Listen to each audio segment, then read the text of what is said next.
Hello, YouTube. I got a new phone.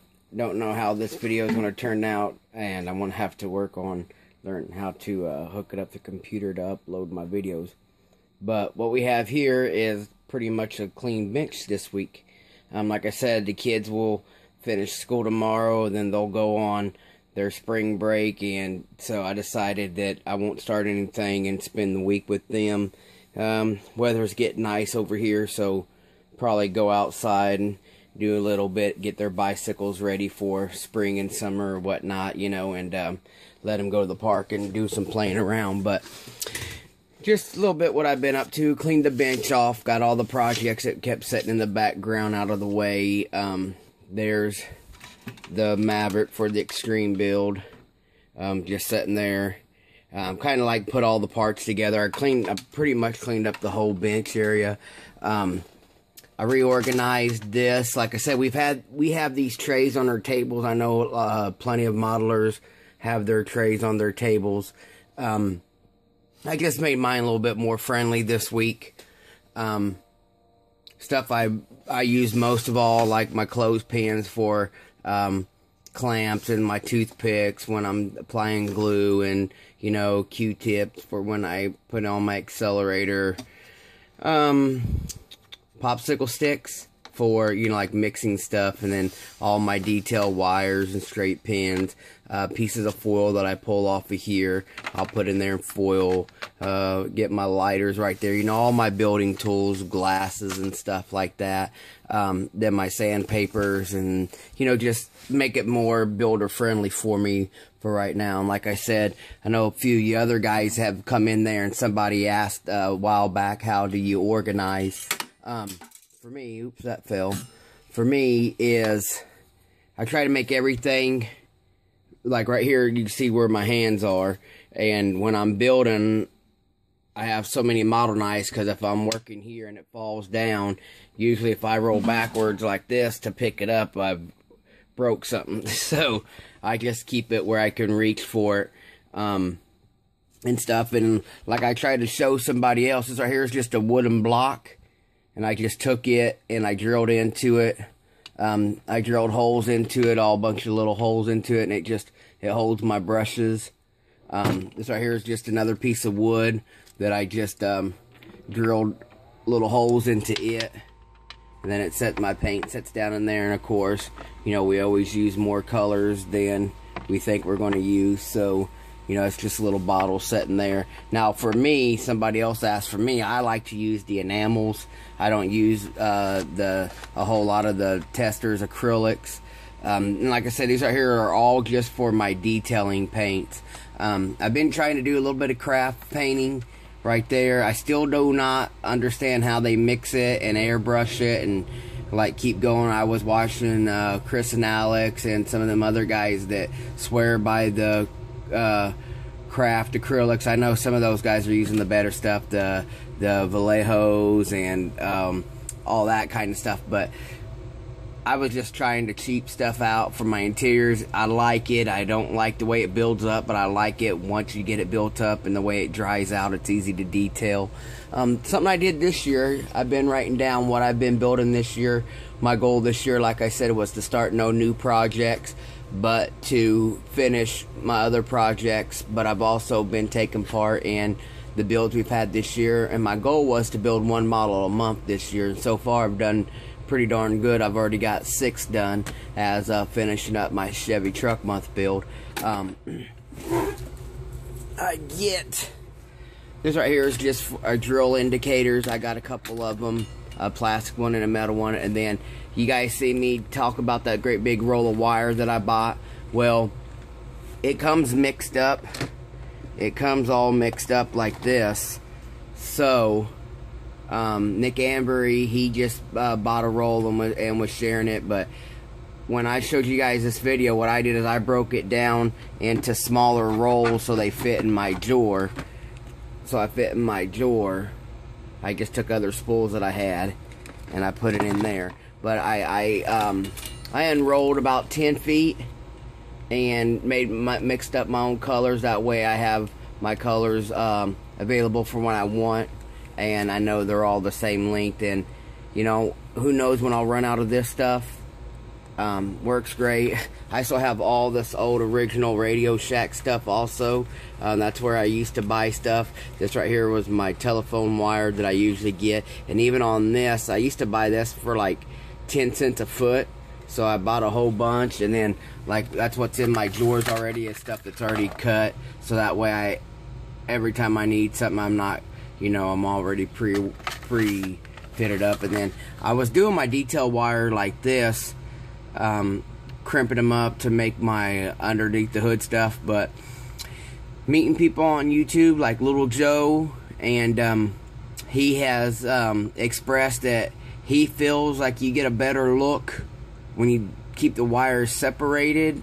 And at first I was like, yeah, well, you know, I didn't, you know, you just, sometimes you're reluctant to hear someone else's opinion. But I watched some of his videos, and I'll admit, it looks better. It looks a lot better than just having this twisted stuff, because when you twist them up, they get a little bit thick, and it's got a better appeal the way Joe does it, so appreciate that there, brother. And it's right here, you always got to have safety goggles. I put a little bit of elastic behind mine, so that way they stay on. Then I've been cranking out this Cranky Gold. My wife was sweet enough to go and get some of this stuff for me, so I tried to, see if that focuses up. I tried to separate some of it, but man, look, some of this stuff here is so little, and it's just some neat stuff. And I was finding other stuff when I was in here, like there's I got a few products over here, see if I can't see that, but I've been making my own blow-off valves for my plumbing on my Maverick. But then I looked in there, and there's some stuff that looks pretty darn close. And you know, then over here, if I ever get my butt in gear and building a post-apocalypse, like, you know, Doc and CT and them love to do, I got me some extra parts hit up there, and so, you know, that was pretty good. At first you're thinking, man, I don't want to spend 20 bucks on watch parts, but then you go and you get them, and the stuff is pretty neat. Video is already long, and I ain't even done nothing. What I'm going to do here, so I guess we'll call this a bench update, and I was going through my subscribers upstairs, some of my new subscribers, Scott H., Pat Redmond. I've been following him for, I think he's been following me for a while, but for some reason I've just found his channel. I don't know what the deal was. Sorry about that, Pat. You know, I got 1,188 subs as of this morning, so thank you all for doing that. Cali Dreamin' Photography, for all my lowrider enthusiast fans, go check him out. He's got a few videos up, really good inspiration. Go over there and check him out. SMS Customs UK, he's new to me. He's got a few followers already. Go over there and you know, check him out. Big Eddie 1231, go check him out. And Scott Goebel, I believe it is. Now, one of these gentlemen, and I forgot who it was, just showed, maybe it was Pat. It's Pat Raymond. He was talking about going to the auto parts store and getting leftover spray paint cans. Well, that is true. If you don't have an airbrush and you can't airbrush your cars, you can go there and they'll make you any color you want. At my local paint supplier, I think it's $25 for a big can like Pat was showing. And like I said, that's a base coat, clear coat, so when you spray it, it's going to be thin. It's going to be a lot thinner than a regular rattle can paint, so it's going to take a couple coats to cover, and it takes a real clear coat and all that if you need be. But that brings me back to how I paint with automotive stuff in, and I'll go to the paint supplier, and this right here is just mixed colors that I made myself for a few other cars. But like I buy them in big, right there's a quart, and I'll get them in pints, you know. And this right here would be called a factory pack because it's already all printed, and it will show you that that's for 98 that's for 96 and 98 Honda Civics and a 97 Acura. It's the Cypress Green Pearl. And this right here would be like, right here would be called a factory pack. And this right here is a PPG paint.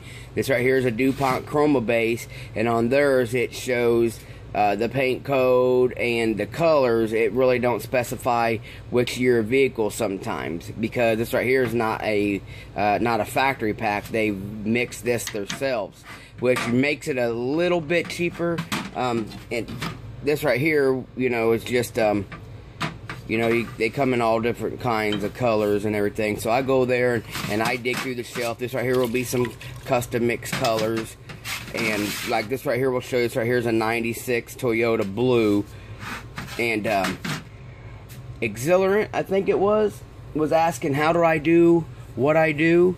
And when I mix these paints, basically I just 50-50 it up. I'm going to take you upstairs. I'm going to take you upstairs to my where I actually go to paint. I don't know if the lighting will be very good in here, but right here's where I actually do my painting. Focus in there. And you can see I take it a little bit more expensive than some other builders, because you guys are buying like an $8 and $9 spray paint can clear combo, and my clear is right here, and it's $115 for the gallon of clear, and the activator is like $20. But for me, is the clear won't go bad. The activator is affected by air, so if you see, I got a cap on top, and then I take it to the extreme, because these right here are this little can here is $20. So I put the cap back on top, and I even put another cap back on there, and then I keep it sealed.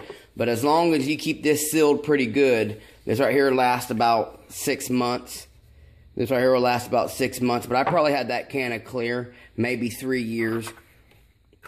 And what I do is the clear won't react until it has an activator. So I actually put a clear in an old glass bottle, and they're sealed tight, you know, won't pour out. And I put the mix ratio, it's supposed to be 4-to-1.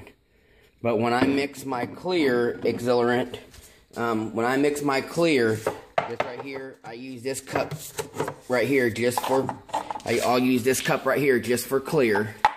And even on the can right there, it shows me 4-to-1. And the clear I'm using is Nason, and it's best if you keep your products all the same, like a Nason clear with the Nason activator. And then I also use a Nason reducer, but I got it in a smaller can, about the same.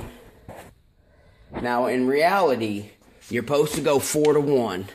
And what that means, this right here would be a 2 tablespoon draw medicine cup.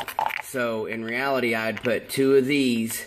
I'd put 2 of these clear. I'll take 2 clear and pour in here. And I'll take 1 of these and pour in there. And then 1 of the reducer and pour in there. So basically, I've made 4 tablespoons. Let's see what this is in ounces. So basically, I made 4 ounces of clear. I'd make 4 ounces of clear if I did it right. But for me, as I've been painting and using this product so long, I usually do 1 of these, because I know if I'm painting 1 model, I'm going to put 3 coats of clear on it. I usually take 1 of these of clear, 1 of these of activator, and 1/2 of a reducer, and I put in there. So basically, I went 1-to-1 to 1/2. But that's my preference, because I know I don't want to waste a lot of product. If I go 4-to-1 and do it the right way, I've made too much product for what I want to spray if I'm only doing one model. So when I'm only doing one model, I go 1 clear, 1 activator, half reducer. You don't want to use thinner because thinner will gas out and it will make your paint dull. Even after you wet sanded and polished it, the thinner will evaporate and it will, they call it gassing out. They call it gassing out. So, and it will fog your clear coat underneath, and it's, even no matter how much you wet sand and polish, you're still going to have that haze, and that haze is actually under the clear. So that's how I do my clear.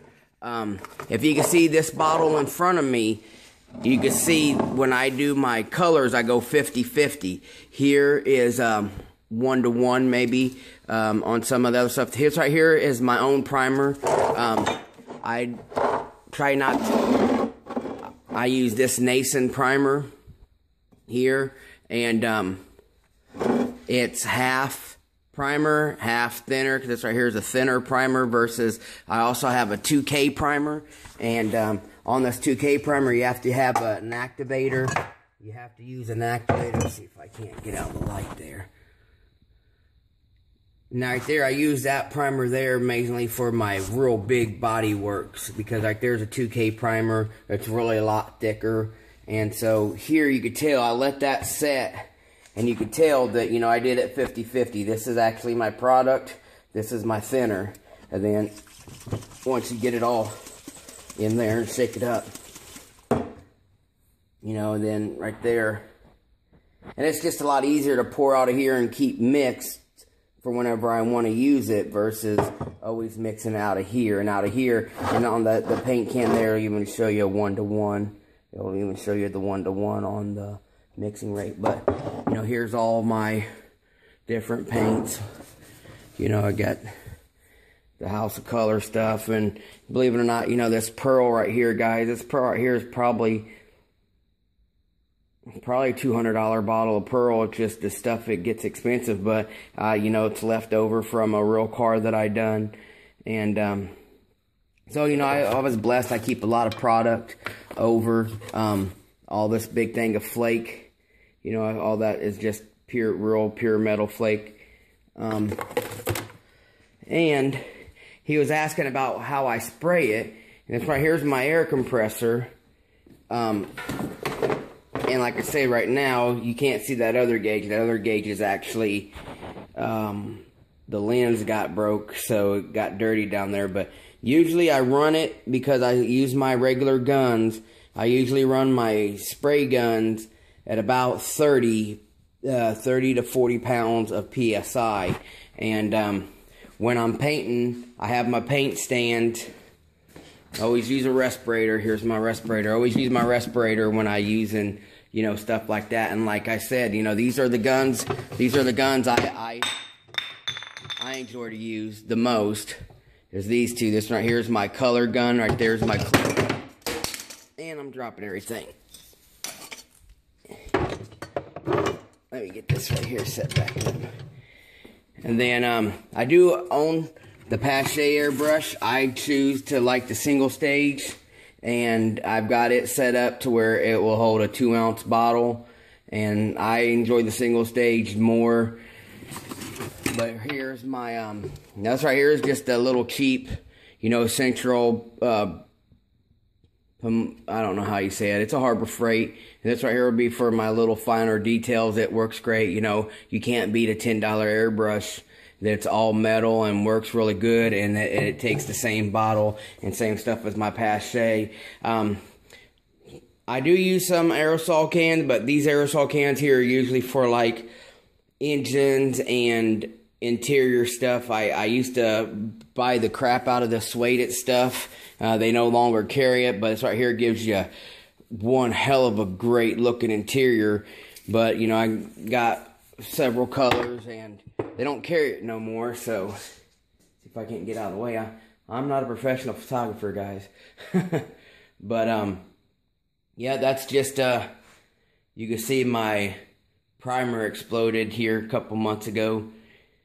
But that's what I do, and like I say, you know, I use real automotive products, so I have clears, bug, wax removers, thinners, you know, and all my paints and colors.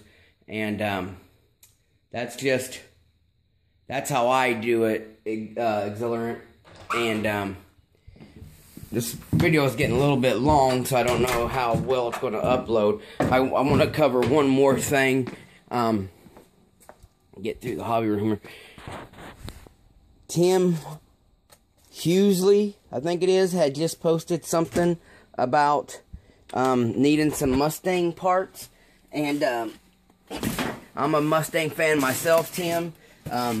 Built quite a bit. I'm a big fan of the 06, of this style, the 06. And like I said, this right here is the newest one. And, you know, I've built, like I said, I built all that. Like this right here is the newest one. This right here will be my really skinny one. And then, you know, I've really enjoyed my Mustangs also. I built several, given to my father. My brother, before he passed, he was a big Mustang fan. But I have these. My wife's owned a Fastback, and I've owned a few Notchbacks, but now we drive Kias. Better gas mileage and cheaper. But I have these two kits here. You can have both of them. I won't build them. I don't care for the convertible stuff. But this right here, it's full of parts and extra parts. So there should be plenty of stuff to build this kit here, plus be able to fill in the items that you're missing from your convertible, because you have this convertible here. You should have this convertible here, and this right here is just I have a whole bag of more parts somewhere I need to find. But this right here I was trying to make into a notchback before the Revell kit came out. And now that the Revell kit came out, you know, I won't finish this. This right here is just a project that I'd started. It has quite a few parts in here. There's the window and glass I know you need. And there's another, I don't know what this back window came out of. But I think I was trying to get it to fit in here, in this. So I don't know what this back window came out of, but I was trying to get in here. Maybe that way you can have your GT, a Cobra notchback to go with your collection you was talking about. So if you want this stuff, you can have this stuff. Here's the bag of extra tail lights. Like you'll have a Cobra tail light. You'll have the SVO tail lights are in there, and this is just little small stuff I was picking up. I really wanted to turn this into an 84. I like the 84 style, so I picked up this bumper, and I was going to change it over to the 84 style. I think I have the hood somewhere too to the 84, but I'll look through this stuff. Like I said, the next couple days I'm going to spend some time with the kids and the family, and there's the Cobra tail lights. I like them. I kind of like them there, Tim. Yeah, because I had an 88. I had an 88 4-speed car, and it was lots of fun. I tore it up. I crashed it. Me and my brother, my best friend, was acting ignorant on the highway, and I thought I could eat a Camaro, and I'm the one that ate it. So I'll go through all this stuff, and if you're interested, it should have enough parts. Yeah, I'm looking at it. It should be, both of these kits are definitely complete, and I could have swore I had a bag that would have the other parts you're missing. So let me just let me know, and you can have this mess of junk. You can have all the mess of this stuff. I won't be using any of this. I'm not much of a convertible fan. I know I made that 06 a convertible, but for the most part, I won't build these two. I've got them cheap enough to where I'll just give them to you.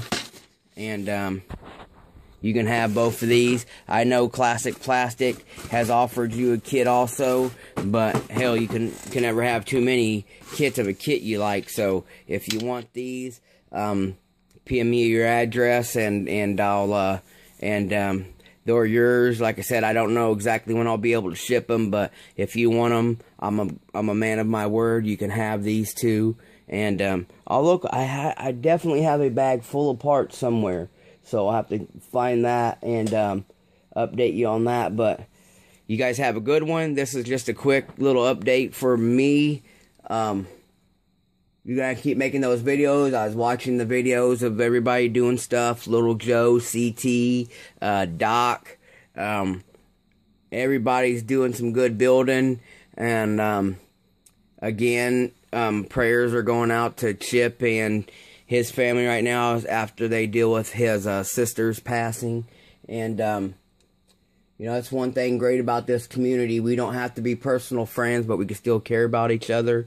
So until the next update, guys, which I should be doing the exhaust for the Maverick today, but I got some appointments and stuff I want to go do. But I picked me up some aluminum solder. So right here comes the Maverick. Will have 3-inch, well, scaled 3-inch exhaust. So gotta get that done, get all that underneath, and as soon as I get all that done underneath, I'll be able to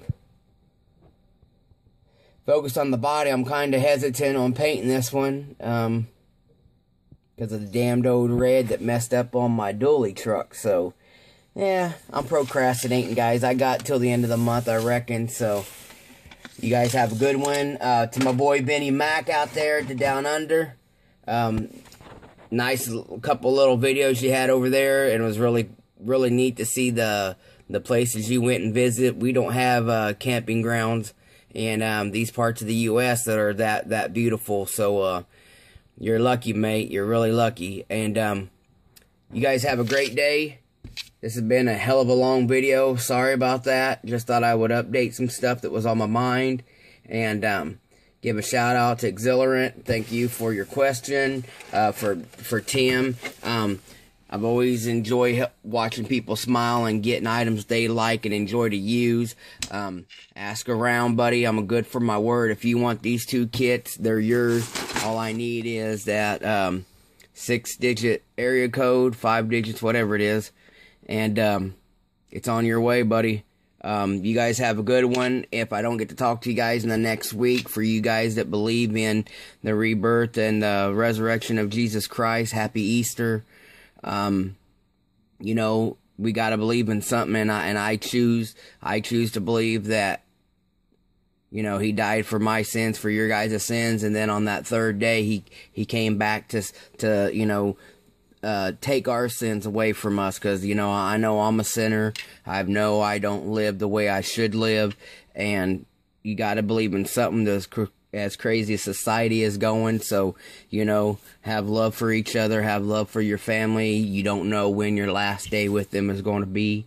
And blessed to be that, you know, I know my Lord for what I believe he is, and I hope you guys have a belief somewhere in your heart that, you know, something's got to be better than what we're faced with on our day-to-day. So with that being said, this is Minnie, and I'm done for the day. See you guys in April.